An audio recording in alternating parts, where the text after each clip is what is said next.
l'objet aujourd'hui, c'est de vous présenter les études dans lesquelles sont impliqués des chercheurs en management, deux études sur des projets de navettes autonomes. Donc, une première étude qui est en cours, sont tous des work in progress, hein, donc des travaux en cours. Alors, la première, qui est vraiment une étude, plutôt qu'un projet de recherche, c'est l'étude de faisabilité de mise en œuvre d'une navette autonome sur la voie verte qui relie Montluçon à Néry-les-Bains, donc une ville thermale, et qui concrètement est de façon très opérationnelle, dispose d'un stagiaire qui est piloté, tutoré par un enseignant de l'UCA et un enseignant de l'ESC Clermont. Il n'y a pas de projet de recherche pour le moment, mais c'est potentiellement à venir. Et une deuxième étude sur laquelle moi je suis plus impliquée, qui est l'étude de faisabilité technique des attentes des usagers et des conditions d'acceptabilité. On est 3 laboratoires différents sur ce projet, en vue de la mise en place de modes d'accès innovants sur le plateau de Gergovie. Donc, juste avant de commencer, en fait, puisqu'on est, on est peut-être moins attendu sur ce type d'études et de projets de recherche. Donc moi, effectivement, je représente les sciences de gestion, donc management science. Le management, en ce sens, dans l'univers anglo-saxon, signifie gestion. Alors, de quoi parle-t-on? En fait, nous, on intervient. On est une discipline qui émane des sciences sociales, on nous appelle aussi les sciences molles par rapport aux sciences bien sûr dures, mais voilà, et il y a plus voilà. Mais surtout nous, en fait, pour voilà, la définition de la FNEG, l'organisme, la fondation qui nous fédère en gestion et qui nous évalue aussi, voilà, fondation importante qui fait sens. Nous, on a pour objet d'éclairer en fait l'action conduite de façon collective par des groupes humains organisés. Donc, nous, justement, sur ces projets de navettes autonomes, vous allez voir, il y a différentes disciplines de gestion qui sont impliquées. On va avoir un regard sur la perception de certaines populations à l'égard de ces nouveaux outils, ces nouvelles solutions de mobilité douce, mais également les actions, la gouvernance de tels projets à l'échelle d'un territoire ou d'une localité. Alors, dans nos domaines, on a des domaines très différents avec effectivement des modes de recherche, des méthodologies aussi de recherche différentes, puisque la finance, la comptabilité, le contrôle, l'audit, c'est un univers à part, la stratégie de même, le comportement organisationnel qui fédère plusieurs sous-champs du management où nous sommes ancrés, nous, la gestion des ressources humaines, donc, ainsi que le marketing, dont je vous parlerai, puisqu'une partie de l'étude sur Gergovie, justement, une partie plutôt marketing, ainsi que sur Néry-les-Bains. Alors, pour commencer, le projet de navette autonome sur la voie verte qui relie Montluçon, la ville de Montluçon à Néry-les-Bains, c'est une étude qui est en cours avec une grosse étude quantitative qui a déjà été d'ores et déjà réalisée et qui est en lien avec le conseil départemental de l'Allier, mais également les deux municipalités de Néry-les-Bains et de Montluçon. Donc, alors, c'est une première étude qui a été réalisée à la fois une étude qualitative, un début d'étude qualitative exploratoire sur les acteurs du secteur et une étude quantitative plus conséquente de 300 personnes interrogées et qui a été menée dans un contexte Covid en juin 2021 et qui est une étude qui va sans doute devoir être complétée au vu des premiers résultats par d'autres recherches sur d'autres populations impactées par cette étude. Les premiers résultats montrent alors, juste pour situer en fait ce projet de navette autonome entre Montluçon et Néry-les-Bains, la voie verte, en fait, c'est une voie piétonne qui aujourd'hui est utilisée par les usagers comme à titre de promenade. C'est un très très bel espace naturel, bordé de végétation. Donc, il y a vraiment, c'est un espace qui est déjà investi. Et le projet de navette autonome, dans cet espace, il apporte un plus. En fait, il ne supprime pas, il ne suppose pas de changement pour la population, il apporte un plus. Donc, en fait, l'étude en question visait à étudier les attentes de différentes populations, que ce soit des gens qui vont pour travailler, et puis de comprendre aussi les modes d'usage de cette voie verte aujourd'hui. Je précise ça parce qu'on verra dans le projet de Gergovie, c'est un autre enjeu autour de ce projet où il y a un vrai changement d'accès au site. Donc là, le projet de navette autonome a été testé. Il y a plusieurs tests en cours. Vous voyez, le 20 octobre, donc la semaine prochaine, il y a un test et sans doute des enquêtes qui vont être réalisées à nouveau. Et les premiers résultats sur une population plutôt large de gens qui fréquentent habituellement cet axe par la route, pas seulement par la voie verte, ont montré pour les gens vraiment qui se déplacent au quotidien et régulièrement que la navette en fait était un peu décalée en termes d'attente puisque le temps de trajet est important, 45 minutes contre 13 minutes en voiture. Hein, il y a à peu près, je crois, une dizaine de kilomètres sur la voie verte à parcourir. Donc après, accueil très positif sur l'aspect ludique, familial, mais en fait, sur la population qui a été sondée à ce stade, il y a une attente, enfin un intérêt plutôt moyen, on va dire, puisque voilà, les personnes n'utilisent pas prioritairement cet axe comme un axe de promenade. En revanche, l'étude a révélé une population intéressante à sonder, c'est ce qui va suivre par la suite. C'est une population qui n'a pas été énormément sondée, puisque la liaison entre Néry-les-Bains et Montluçon concerne aussi une population de curistes, donc vraiment sur une dimension touristique, d'expérience touristique et de cure, qui peut être intéressant, là, pour le coup, sur une offre globale de présentation, de proposition, d'un accès d'une ville à l'autre, en plus de l'expérience de cure ou de tourisme. Donc là, c'est une étude qui va avoir lieu sur l'année 2022 et qui est en cours. L'objet, effectivement, pour les communes, le conseil départemental, c'est de travailler sur ces questions de mobilité douce en harmonie avec un espace naturel qui ne peut être que valorisé.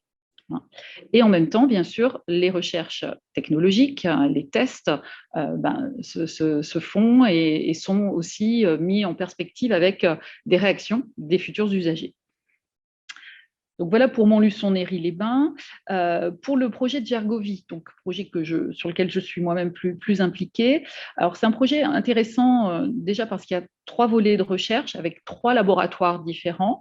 Il y a d'abord le laboratoire que Michel Dom, dans lequel Michel Dom est impliqué, bien sûr, l'ABEX, IMOB S3, qui est un laboratoire qui va vraiment faire les tests techniques de circulation du véhicule autonome en milieu naturel. Donc là, l'originalité du plateau de Gergovie, je pense que vous situez si vous êtes de la région, c'est un plateau avec une pente assez forte à un moment.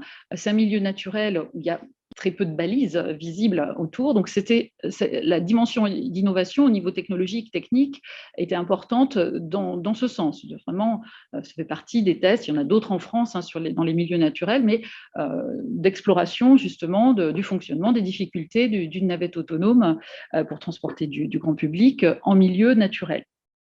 Avec aussi, et c'est les premiers résultats sur du labo, sur les tests qui ont eu lieu, qui ont été un petit peu gênés aussi et freinés avec le Covid cette année, puisqu'il y a plusieurs tests qui ont été reportés.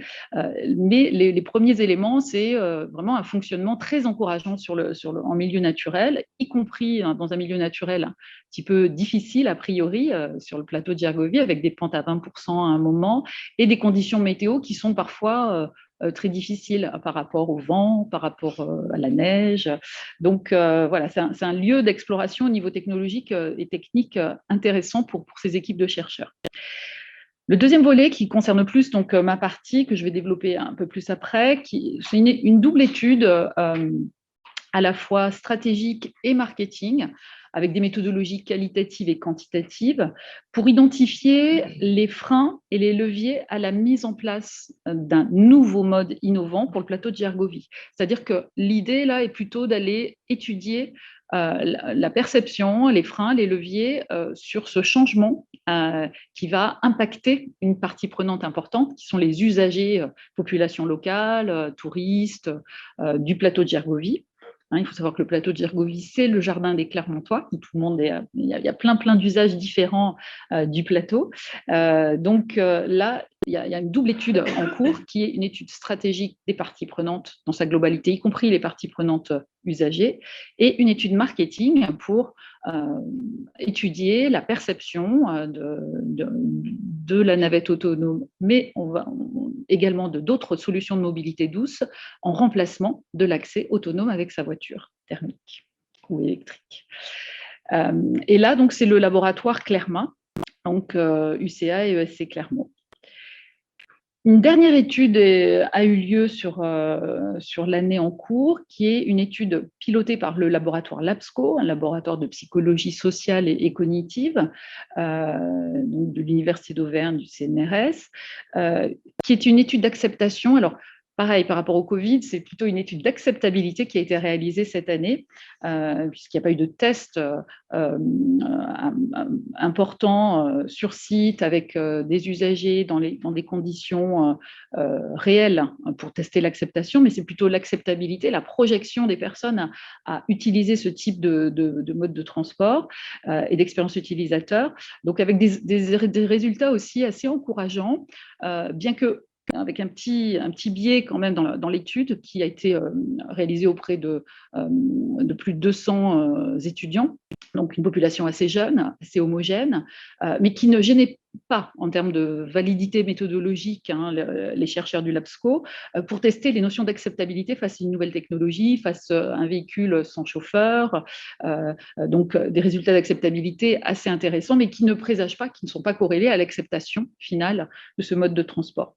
Et pour terminer, ce qui est intéressant aussi sur cette étude, où plusieurs sont en cours, c'est que nous avons des comités techniques où nous partageons nos résultats entre chercheurs de différentes disciplines, et c'est vraiment très intéressant à ce titre, fédéré par le conseil départemental du Puy-de-Dôme, qui est maître d'œuvre et maître d'ouvrage par délégation de l'État sur le plateau de Gergovie.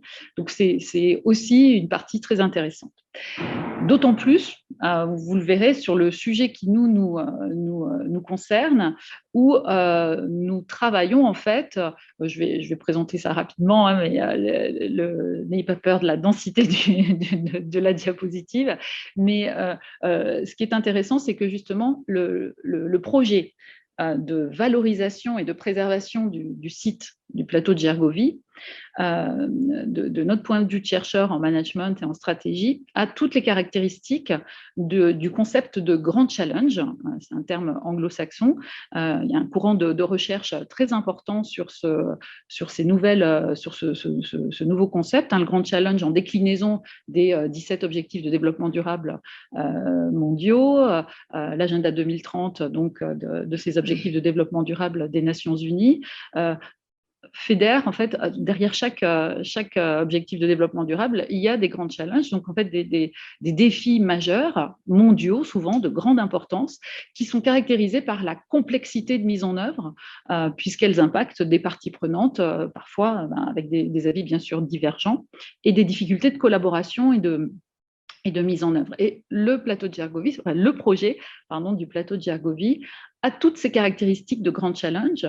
Donc nous menons une étude inductive sur ce domaine-là, puisqu'on observe la réalisation de ce grand challenge au niveau local, parce qu'en termes de recherche, il y a moins de recherche sur la dimension locale de l'émergence et de l'achèvement des grands challenges. Donc on a déjà commencé une grosse étude qualitative auprès des principales parties prenantes, collectivités publiques, acteurs privés, et à venir, on aura aussi bien sûr une approche auprès des usagers, vraiment du grand public. Donc, on a commencé déjà à travailler sur les cartographies des parties prenantes de ce projet qui montrent des choses intéressantes. On est à la fois en observation participative sur certaines réunions et en études qualitatives par entretien semi-directif. Et on étudie les modes de coopération, du coup, entre les différentes parties prenantes avec un projet à terme, c'est une étude qui va durer plusieurs années. En tout cas, on souhaite être associé sur la suite du parcours pour observer vraiment les créations de valeur durables, collectives, et les destructions ou créations de valeur pour certaines parties prenantes. C'est vraiment l'objet de ce premier volet à l'intérieur de l'étude managériale sur les acteurs de ce grand challenge local qu'est le site de Gergovie, avec des valorisations managériales, des contributions managériales attendues, parce qu'il y a vraiment une attente très forte et des élus et des collectivités opérationnelles sur ce projet en termes d'aide à la gouvernance de ce type de projet. Et bien sûr, dans notre optique de recherche, des contributions académiques sur ce nouveau mode de gouvernance, sur les modes de gouvernance de ces nouvelles structures multipartenariales, tout le courant des multi-stakeholders initiatives, qui traitent, qui sont vraiment les structures qui aident à l'achèvement des grands challenges. Et dans un deuxième temps, voilà, notre objectif est de travailler sur les concepts de coopétition en stratégie, qui sont en fait les interactions entre les parties prenantes, de coopération ou de compétition sur un même projet, dans un objectif de création de valeur durable à terme. Donc ça, c'est le premier volet stratégique sur lequel moi-même je travaille avec ma collègue Anne-Albert Cromaria. Et le deuxième volet est une étude marketing avec mes collègues et de l'ESC Clermont et de l'UCA, donc Cédrine Zombo-Le-Gruement, Corinne Rochette, Emna Chérif, qui travaillent, elles, plus sur la dimension vraiment marketing du projet. Un des objectifs du projet, c'est la valorisation du site. Et le site, en fait, a la particularité d'être à la fois un site naturel vraiment exceptionnel, avec une vision, une biodiversité sur le plateau, mais également un site archéologique majeur, mais assez invisible. Sur l'approche des archéologues sur ce site et de couvrir à chaque fouille. Donc, il y a beaucoup de trésors, en fait, on va dire, enfouis, et qui sont en cours de valorisation. Et l'équipe marketing, elle travaille sur la perception des attentes des usagers, à la fois sur le changement sur le mode d'accès, qui va être quand même un gros changement radical. Et si on compare par rapport au projet du Puy-de-Dôme avec le train à crémaillère, l'accès au Puy-de-Dôme, l'accessibilité du Puy-de-Dôme est un peu différente en termes de perception vis-à-vis des Clermontois, enfin toutes les données secondaires qu'on a à ce sujet, différentes du plateau de Gergovie, car le plateau de Gergovie, c'est un accès plus quotidien pour des personnes. Donc, changer l'accès va susciter vraiment un changement important. Et du coup, l'équipe a l'objectif de faire une proposition, de tester une proposition de ce que nous, on appelle, dans notre jargon de gestion en marketing, un mix marketing, c'est-à-dire qu'on balaye un peu toute l'offre. Qu'est-ce qui est attendu en termes d'expérience touristique, d'expérience d'usager pour accéder au plateau de Gergovie. Donc, ça dépasse le seul accès par mobilité douce, bien sûr. Ça englobe toute l'expérience touristique. Et là, les équipes travaillent sur tout le marketing des grands sites relatifs aux sites naturels, comme certains sites majeurs en France, pour faire vraiment travailler sur le marketing expérientiel. C'est-à-dire que dès qu'on monte dans la navette, on nous raconte l'histoire du plateau, on parle de la biodiversité, du paysage à 360 qui va s'ouvrir en arrivant sur le plateau. Donc, c'est ces approches qui sont testées. Bien sûr, les approches liées au prix, le prix accepté pour utiliser cette navette.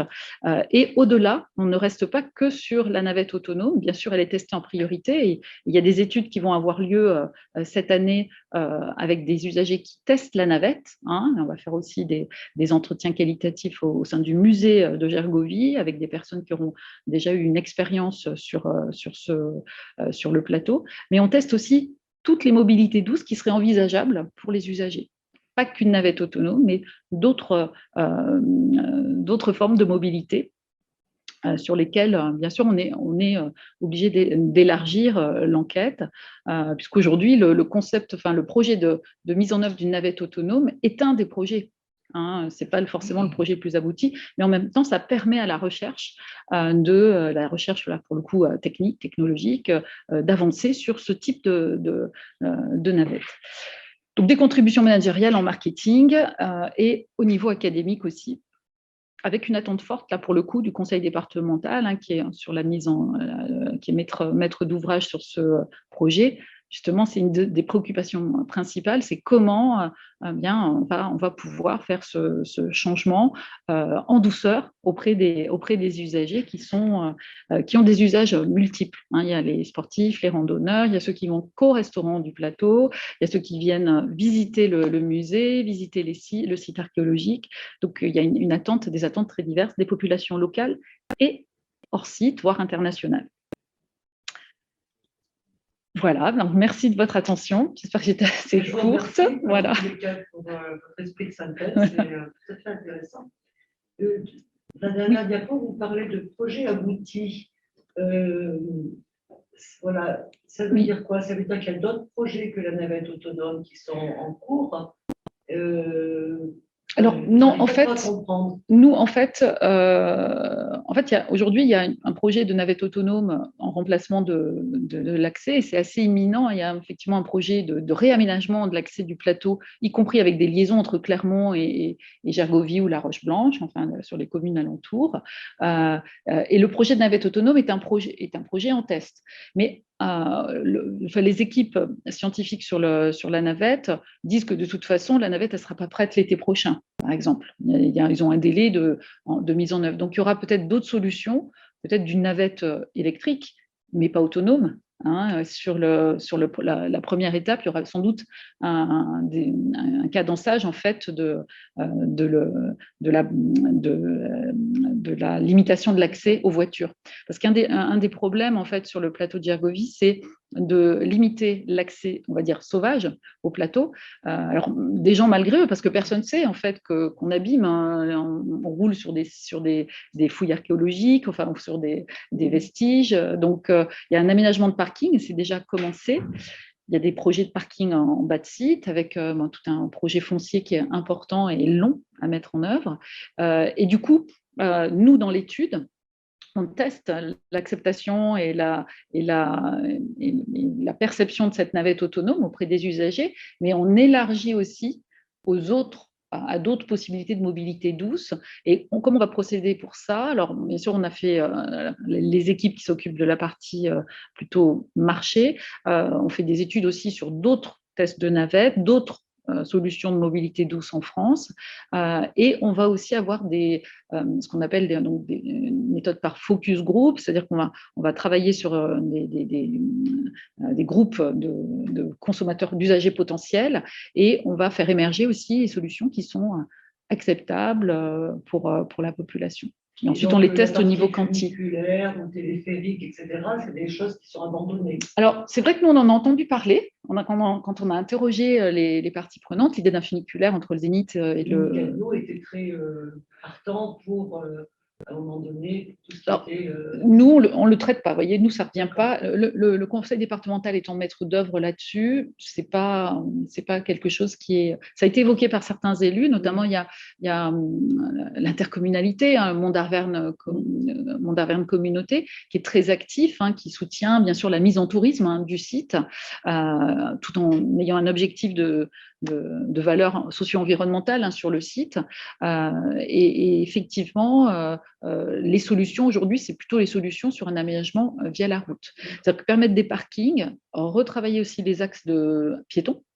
Il y a aussi une mobilité douce, il y a beaucoup de sites de randonnée, hein, et aussi, bien sûr, une solution. Alors, si la navette autonome, le jour où elle aboutit, est possible, après il y a toutes les questions aussi de faisabilité économique, du modèle économique, hein, de la navette, voilà, qui finance. Là, c'est plutôt les acteurs locaux, les grands acteurs locaux, et notamment la région est très impliquée aujourd'hui. La région, elle est financeur sur les projets. Hein, elle n'est pas du tout impliquée dans le projet en termes de maître d'ouvrage, maître d'œuvre, mais elle est très impliquée pour effectivement développer. C'est la région qui a financé une grande partie du musée, hein, qui est vraiment un petit bijou sur le plateau, qui commence à valoriser les aspects voilà, vestiges historiques du site. Il y a un beau projet là, pour la valorisation. Oui. Des fouilles, etc. Là. Oui, il y avait… Avec nos collègues là, qui travaillent à Piémont, c'est vrai qu'il y a bien des sûr, choses qui sont en train de se faire très fortes. Absolument, il y a eu même cet été, il y a eu effectivement un accès, il y a eu des journées ouvertes avec des archéologues qui étaient sur site, un archéologue de renom qui travaille depuis plusieurs années sur le site, et on pouvait, voilà, la population pouvait discuter avec les archéologues. Et, non, c'est un beau projet de valorisation et un grand intérêt en tout cas de la région, du département. Et puis la particularité de Gergovie, c'est que voilà, on a un peu tout le cocktail des parties prenantes françaises, en tout cas des collectivités, puisqu'on a aussi l'État. L'État est un acteur majeur. On a le ministère de la Culture qui est propriétaire du plateau, puisque c'est monument historique, et puis bien sûr la dimension archéologique. On a aussi bien sûr le ministère de l'Environnement pour la partie naturelle. C'est un site qui est en cours de labellisation, donc grand site naturel. Voilà, c'est un gros projet de… Ce qui ne facilite pas les choses. Ce qui ne facilite pas les choses en termes de coopération. Bon, pour nous, c'est super intéressant parce que… voilà. Oui, c'est toujours plus long, mais après, du coup, effectivement, le millefeuille territorial qu'on connaît en France, d'ailleurs, quand on explique, nous, on travaille aussi, on va présenter ces travaux dans des colloques internationaux, c'est toujours des choses assez difficiles à comprendre, mais c'est aussi une richesse de point de vue. Des fois en compétition sur faire valoir d'abord la valeur environnementale et aussi la valeur économique. Et effectivement, sur ce projet, il y a des dissonances. Il y a des acteurs qui ne voient que la valeur environnementale et des valeurs, et une grande majorité quand même qui, tout en voulant préserver la qualité environnementale du site, à tous les points de vue, historique et vraiment biodiversité naturelle, sont aussi très soucieux de valoriser au niveau économique. Donc vraiment, il y a un enjeu derrière sur le travail de la marque Auvergne, en faire un site emblématique. On est quand même voilà, sur effectivement le patrimoine mondial de l'UNESCO, la chaîne des puits. Donc c'est un ensemble qui veut être valorisé à plus grande échelle. Donc c'est un beau projet. Bon, nous, on a beaucoup de plaisir à travailler sur ce projet plus vraiment d'intérêt au-delà. Vous voyez, on sort des concepts, des aspects purs de mobilité douce, même si c'est au centre quand même de ce qu'on teste. Ça participe à la dimension grand challenge pour revenir au concept de départ. Et ça participe aussi, bien sûr, à la dimension innovante du projet. Est-ce que vous avez des questions, des remarques? J'ai une question dans les choix qui sont, je dirais, en réflexion. Alors, je ne sais pas si c'est totalement abouti, mais en tout cas, oui, c'est en cours. Ouais. Voilà. Donc, les voies d'accès sont prévues comment? Est-ce que c'est des voies d'accès naturelles sur lesquelles même les navettes autonomes peuvent bien entendu circuler? Il existe des navettes autonomes pour, bien sûr, sur du bitume. On peut aussi les imaginer sur des… et il y en a, donc IRTA notamment, donc, il fait des choses avec des navettes tout terrain en fait. Tout terrain. Ah d'accord. Donc, je ne sais pas en termes de réflexion, est-ce que ce genre d'idée de voie, parce que bon, je pense que si la solution crémaillère est mise de côté, c'est surtout parce qu'en fait ça va baliser, en gros ça va détruire. Oui. Tout à fait. Je ne sais pas sur combien de kilomètres. Oui, c'est une bonne dizaine de kilomètres. Donc, oui, c'est assez long quand même. Ça fait quand même de la matière naturelle qui automatiquement serait détruite. Bien sûr. Et le fait de basculer vers les navettes autonomes, peut-être pousser encore la réflexion encore plus loin, sur de tout terrain. En disant, même les voies, gardons-les les plus naturelles possibles. Parce que les mêmes navettes, elles sont censées savoir naviguer même dans des milieux entre guillemets compliqués. Mais c'est vrai que c'est une très bonne suggestion. Alors aujourd'hui, la navette, elle est vraiment en test que sur la route existante, la petite route départementale. Mais en effet, se pose la question, déjà sur les premiers tests de navette, de toutes les personnes à mobilité réduite aussi, qui voudraient monter. Alors, il y a les questions de flux aussi, majoritairement, parce qu'une navette autonome, aujourd'hui, c'est 10 personnes maximum. Donc, il y a des moments d'affluence très forts sur ce site. Mais pour revenir, il y a beaucoup de chemins, effectivement. Sur le plateau lui-même, pour faire le tour, faire vraiment l'expérience complète une personne qui marche difficilement, elle ne peut pas faire vraiment le tour. Donc, des solutions plus tout-terrain seraient idéales, parce que là, c'est un très, très beau parcours. Mais il y a beaucoup de gens plus âgés, à mobilité réduite, qui se déplacent sur le plateau, et avec des enjeux aussi de mise en tourisme. Là, pour le coup, on serait complètement raccord avec une... sur la table, alors, en termes de faisabilité, mais aussi peut-être une alternative intéressante, parce que j'ai bien noté que la dimension historique et naturelle sont presque au premier niveau, après bien économique. Donc du coup, poussons la logique jusqu'au bout. Exactement. Ouais. Donc, effectivement, c'est derrière aussi une sorte de promontoire pour montrer la qualité de naturalité de l'environnement, parce qu'on voit toute la chaîne des puits, depuis le plateau. Donc, mais effectivement, aujourd'hui, nous, on travaille que sur la navette autonome sur le parcours existant, mais il y a des choses à faire. Mais la vraiment, compétence existe. Hein, c'est pour ça que et oui, mais c'est vrai que les acteurs, notamment les acteurs publics majeurs, eux, ils sont ouverts à toutes les approches de mobilité, tous, vraiment, pour en faire quelque chose de plus, d'exceptionnel.